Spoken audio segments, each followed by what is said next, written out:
Kill Team is a game of intense skirmish battles between elite operatives set in the grim darkness of the 41st millennium. To prepare you and your Kill Team for your first mission, we'll go through a few of the basics. Getting a game of Kill Team underway is simple, and the Kill Team starter set contains all the essentials you need to play, including a kill team for both players, a kill zone to play in, measuring gauges, tokens, and dice. Each kill team consists of a number of operatives, each with their own weapons, stats, and abilities which are found on their data cards. These can be found on the reference sheets in the starter set. To play a game of Kill Team, you need to know 4 key statistics. Action Points Limit, or APL. This is how many action points an operative can spend to perform actions per activation. Now, some actions cost more than 1 point, so the higher the number, the more things they can do. Move.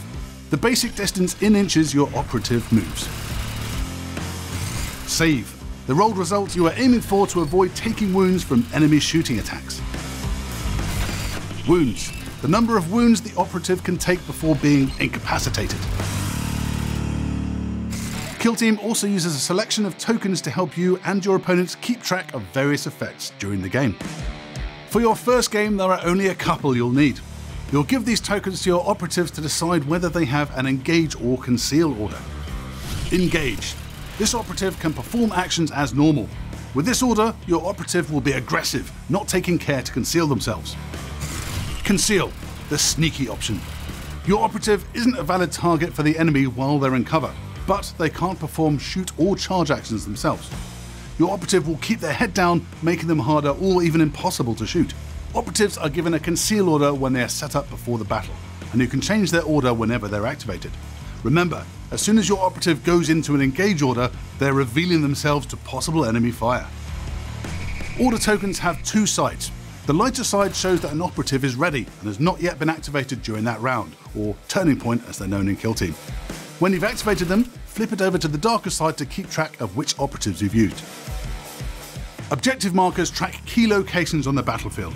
You'll score victory points by claiming these and also by eliminating enemy operatives. It is called Kill Team after all. The Kill Team with the most victory points at the end of the game wins. There's also an initiative marker to track who goes first in each turning point. But before the bolter shells can start flying, we need to put operatives on the board. For your first game, set them up like this and make sure to give each of them a ready conceal token. Next, we must decide who has the initiative and gets to go first. Both players roll a dice and whoever rolls highest gets the initiative. Pick one of your operatives to activate, but before they act, you get to decide whether to keep them on conceal or change their order to engage. The operative has that order until it's next activated. Each of the available actions costs action points, or AP. As you can see here, the reposition action costs 1 AP, dash costs 1 AP, and shoot also costs 1 AP. Each of the operatives in the starter set has an action point limit, or APL, of 3. This means they can perform a number of actions costing up to a total of 3 AP, such as reposition, dash, and shoot during their activation. Choose carefully because you can't perform the same action twice during an activation. You don't need to declare all your operatives' action as soon as they're activated though. You can perform an action and see its effects before choosing your next one. We're going to start by having this Intercessor Warrior perform a reposition action to get closer to the objective marker. Their move characteristic is 6, so they can move up to 6 inches. We'll take the measuring gauge here and decide where to move the model. We'll then use the dash action to cover additional ground. A dash action is always a move of up to 3 inches. Next, we're going to take a pot shot at one of the Plague Marines. The attacker selects one ranged weapon marked with this symbol from their operative's data card. In this case, we're going to use the Auto Bolt Rifle. The target operative must be visible to the attacking operative. If the defender has a conceal order and is in cover, the attacker may not target them at all, so we can't shoot at this Plague Marine warrior. Fortunately, the heavy gunner is out in the open, so they're a valid target. Let's unleash hell! Check the attacker's data card and note the number in the attack column beside the chosen weapon. In this case, it's 4. As such, you need to grab 4 d6 dice and roll them. Each result equal to or better than the weapon's hit statistic, in this case 3+, is successful, and these dice stay on the table. Dice that fail to hit are discarded.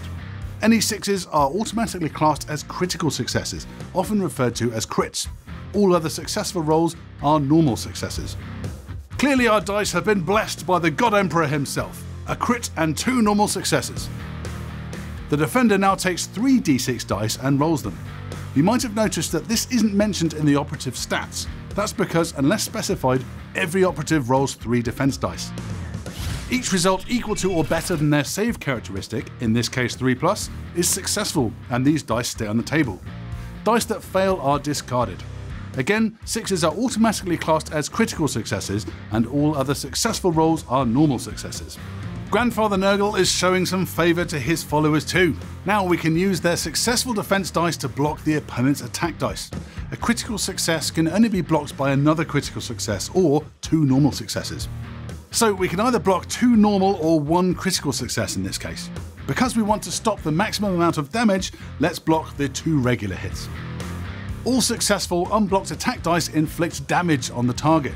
With our auto bolt rifle, a normal success causes 3 damage and a critical success causes 4 damage. So we've caused 4 damage in total to the heavy gunner. A good start, but he's certainly tough. We've got another 10 wounds to chew through.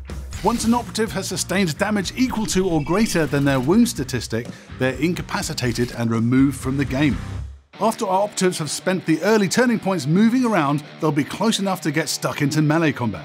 Shooting is all well and good, but there's no substitute for getting stuck in with a melee weapon, especially a chainsword. The charge action is the only movement action that allows you to move within 1 inch of an enemy operative, so our Assault Intercessor warrior here will use the charge action. The charge action takes an operative's move stat and adds 2 inches to it. The Plague Marine champion is well within range, and our Assault Intercessor closes in for the kill. This time, both the attacker and defender select a melee weapon, indicated on their data card with this symbol. Our Assault Intercessor uses his chainsword against the champion's plague sword. In this case, both weapons' attack characteristic is 5, and they hit on a 3+. Now, as with shooting, all 6s are critical successes. Now the real fun starts. Starting with the attacker, the players alternately resolve one of their successful attack dice. You can either strike at your opponent and cause damage, or block one of their attacks to prevent any incoming damage. Let's use this critical success here to cause 5 points of damage to the Plague Champion. Ouch! Once you've resolved the dice, it's discarded, then it's your opponent's turn.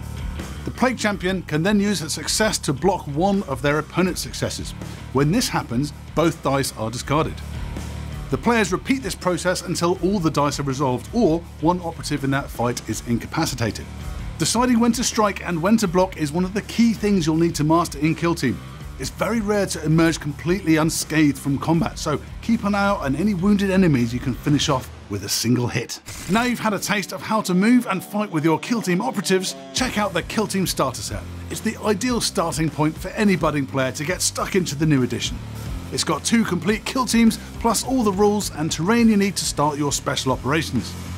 The starter handbook has details of more in-depth rules, including counteracting, weapon traits, and a series of handy training missions to get you ready for the kill zone. When you're ready to try the full game, you can find free online light rules via the Kill Team app or the Warhammer community website.